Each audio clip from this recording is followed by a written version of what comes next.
Hey everybody, and welcome to another episode of the now monthly Ask Me Anything. You guys came through really strong as always with the questions, but before we jump into it, I wanted to make a quick note at the head of this episode. I'm gonna make a post on the community tab for next month's question thread. So head over, leave your question if you want to be featured in next month's episode. I thought that worked really well for this month compared to the previous months. It seems like a bunch of you got in that weren't able to previously. So go leave your questions if you want, but let's just jump right into the questions. First one comes from Ivan Uzalek, and he had asked, what watch do you wear? So I've had a handful of watches during the duration of this channel, all of which have completely died on me with the exception of this $20 Amazon Prime Timex watch. So I actually have a link to this on my Amazon store if you go to shopbfl.com. Out of all of my watches, this one was by far the cheapest and the least exciting purchase, yet it's the only one that holds on, and I get a lot of compliments on it too actually, and had a few other watches that I really liked. I had an all wooden watch I got from my sister for Christmas, and I had a Mondain Swiss Railway watch, and then also another watch made by Nixon. All those broke though. All I've got left is the Timex. No plans to change it in the future. All right, next question comes from Edric, and they had asked, favorite places to eat in Portland, kind of like Worth It at different price points. I love the show Worth It, by the way. If you haven't seen it before, go check it out. It's awesome. This one is tough. A lot of it depends on what kind of food. I am definitely a lot better versed at the budget options. Some of my favorite places, Imperial is a fancier restaurant. They've got a really cheap, delicious happy hour.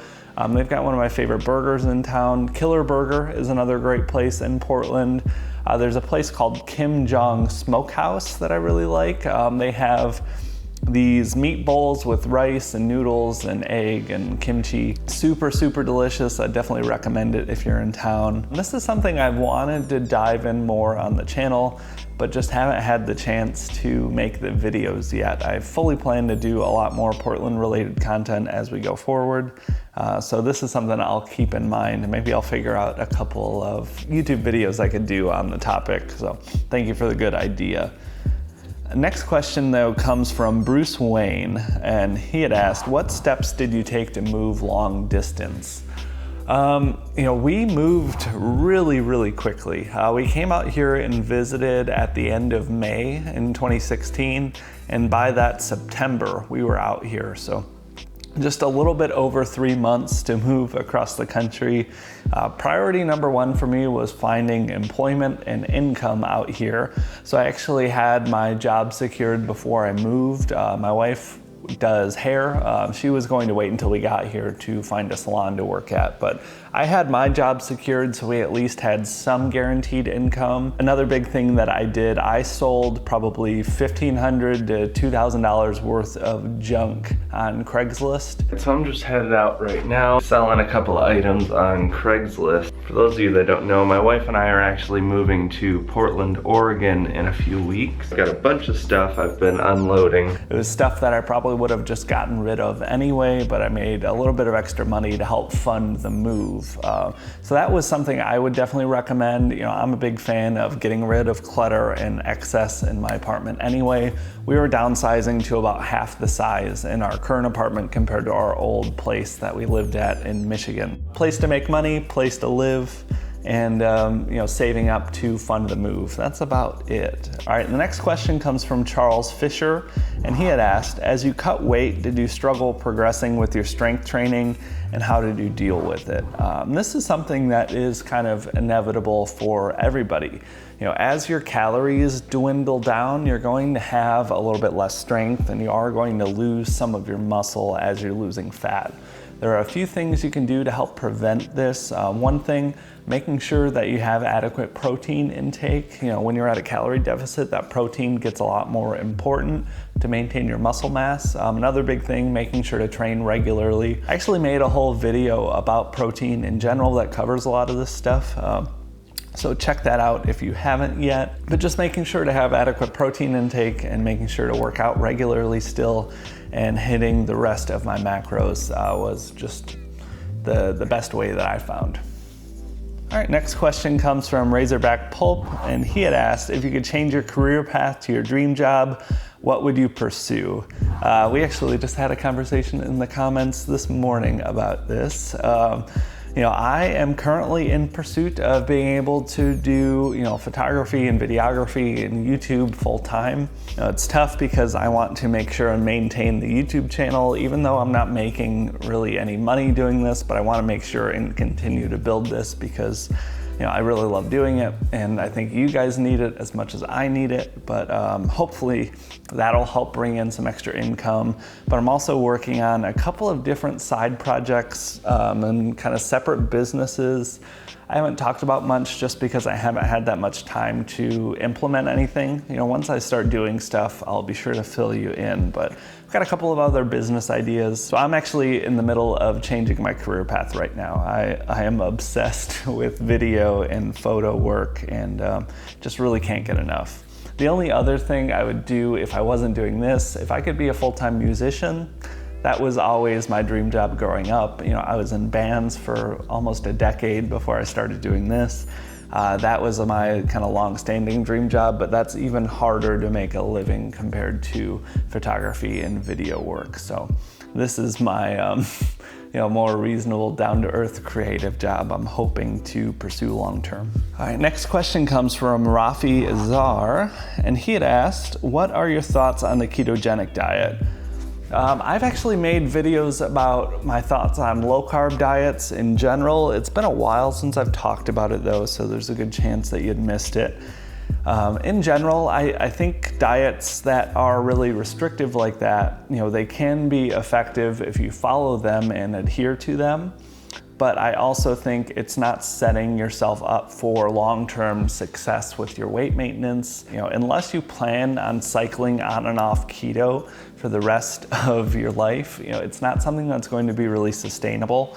I found flexible dieting to be just about as effective in terms of the stats and numbers that I was getting from my weight loss compared to when I was doing different low-carb diets in the past. And it was just much easier to follow, and I feel much better prepared for maintenance. As you can see, a few years down the road now, and there's zero issue in my mind that I'm ever going to gain the weight back. I definitely have my struggles in other things, but my weight really isn't one of them anymore, and that feels really good. So I think keto can be really effective. I think if it's someone that has never really had a lot of issues struggling with their weight, but maybe has 10 pounds to lose or 15 pounds to lose, I think something like that can be really ideal for them. But for those of us that have significant amounts of weight to lose, I think there are much better ways to go about losing weight. And that's obviously my opinion. Like I said, the diet in itself is effective, but I just don't think it's really good for long-term maintenance unless you plan on eating keto for the rest of your life. All right, next question comes from Ben Perkins. Just joined a gym to lose my belly. No idea where to start. Any advice? First off, I made a video a little bit ago about targeting fat loss and why that is not a thing, even though the entire weight loss industry leads everyone to believe that it is. The best way to lose your belly is in the kitchen and not in the gym.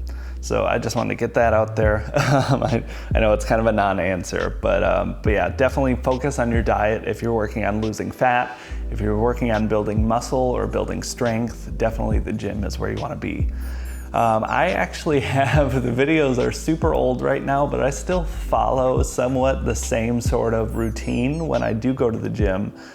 For my workouts, it was one of the first few videos I posted on my channel. But there are a lot of really great fitness YouTubers out there that I would recommend. Danny Gets Fit, Fat Meets Fire, Obese to Beast. I'm not quite as passionate about exercise as I am weight loss, but I also think there are so many other people doing a much better job than I can at educating people on fitness. So utilize YouTube. That's where I learned everything I know about any sort of exercising or gym or anything was all learned directly from YouTube. So you have a really great platform right in front of you right now to research. So just figure out some sort of routine and go from there. All right, next question comes from Peyton Miles, and he had asked, I've lost 70 pounds but still haven't hit my goal. I'm noticing the number on the scale dropping, but my physique is looking very similar. I lift a few times a day. Should I amp up the cardio or the weightlifting? So this is something I think a lot of us struggle with when we have a lot of weight to lose. You know, I noticed the same exact thing when I was losing weight. I actually talked about it in my old weight loss story video too. You know, I didn't really notice a change in my physique until I got, to the last 10, 20, 30 pounds in my opinion. I know I had changed, I knew it was smaller, but I still kind of looked and felt the same. This is really a tough one because both sides of this, you really get a lot of value for your body. The cardio is going to help increase your calorie deficit, which will in turn lose more fat, which will make you a little bit leaner and make you appear more muscular. But the weightlifting is also very, very important to maintain your muscle mass, and it can really help build strength even as you're dieting down. I know that's a little bit of a non-answer, but I would just continue to do both. At the end of my weight loss, I was working out, for probably about an hour and 10 minutes every day. I'd do about 30 minutes of cardio and about 30 minutes of weightlifting was kind of an average gym session for me. All right, next question comes from Jonah. What's your favorite city park in Portland, and also what's your favorite street? My favorite city park, I don't know if Forest Park counts, but Forest Park is definitely my answer. Portland is home to a 500-acre park in city limits. I'm pretty sure it's the largest city park in the country. It's beautiful. I've shot a bunch of videos there, so I know you guys have seen it. As far as other parks around the city that I like, there's the Fields Park. It has a really nice view of one of Portland's bridges. There's the North Park blocks and the South Park blocks. Both are really great. I don't spend a lot of time in any of those city parks. Usually I'm either walking around in the city doing whatever I'm doing, or I'm hanging out in Forest Park or Washington Park. So next question comes from Kath H, and she had asked top 5 bucket list things to do. So I'm not really sure if you mean things that I've done that I would recommend for other bucket lists or anything on my bucket list. As far as things on my bucket list, basically the only thing on there are just places I want to travel. I really want to travel outside of North America. I want to go to Portugal, I want to go to China, I want to go to Costa Rica, a handful of other places. I also want to get into longer hikes and backpacking trips, and I want to climb Mount Hood. I want to be able to say I climbed a big, legit mountain. I've climbed a couple of smaller mountains around here, but I feel like they don't really count. If it's only a couple thousand feet of elevation, that's not really that big of a deal. If it's a day hike, I don't think it should count. I want to hike a big mountain. I also want to really hike at least a portion of the PCT. That's the Pacific Crest Trail. It runs from Mexico to Canada in the United States. Longer backpacking trips, longer hikes, climbing mountains, and traveling. That's basically just all I have on my brain right now. All right, and the last question comes from JDR810, and he had asked, how do you shift from just tracking calories to tracking macros? I've been tracking and weighing my food while losing weight, but have hit a wall, so to speak. I need to shift more to the macro side, but find it way harder than just making sure I have calories to eat. Thank you. The only real good piece of advice I have is just to continue to experiment and try new foods and educate yourself around your diet and what's in there. The more experience you have, it gets just as easy as tracking your calories. Utilizing MyFitnessPal and really educating yourself and going through and learning about which foods have what macros. And one thing that I used to do when I was in the thick of my weight loss, I used to plan out my entire day's worth of food, the day before or the morning of. I found that was a great stress relief for me and just a nice burden off of my back going into the day, knowing that I had everything all set up and planned. So that's something I would definitely recommend to do if you're not already. In the morning, enter into MyFitnessPal the meals that you already have prepared to eat or the meals that you know you're going to eat, and kind of see what calories you have left. A few different meals can be really beneficial for this, for like filling out your day. I really like oatmeal for that, because oatmeal you can add in all of the different macronutrients, peanut butter for fat, more oats for carbs. You can add in protein powder if you need protein. That was always my kind of finisher meal if I had unbalanced macros. So that's what I would recommend. But that was all the questions for this month, everybody. I'm so glad to hear everyone's been liking the series. I've been really enjoying it. Being able to sit down and have this longer form chat is awesome. So something I plan to keep doing indefinitely as long as you guys are on board. Again, be sure to leave your questions for next month. I'll put a link in the comments, so just head down there and check that out. But be sure to subscribe if you're not already. I put out new videos every Monday and Friday, and be sure to like the video if you enjoyed it. It helps me out a ton. But until next time, I'll talk to y'all later. Have a good one.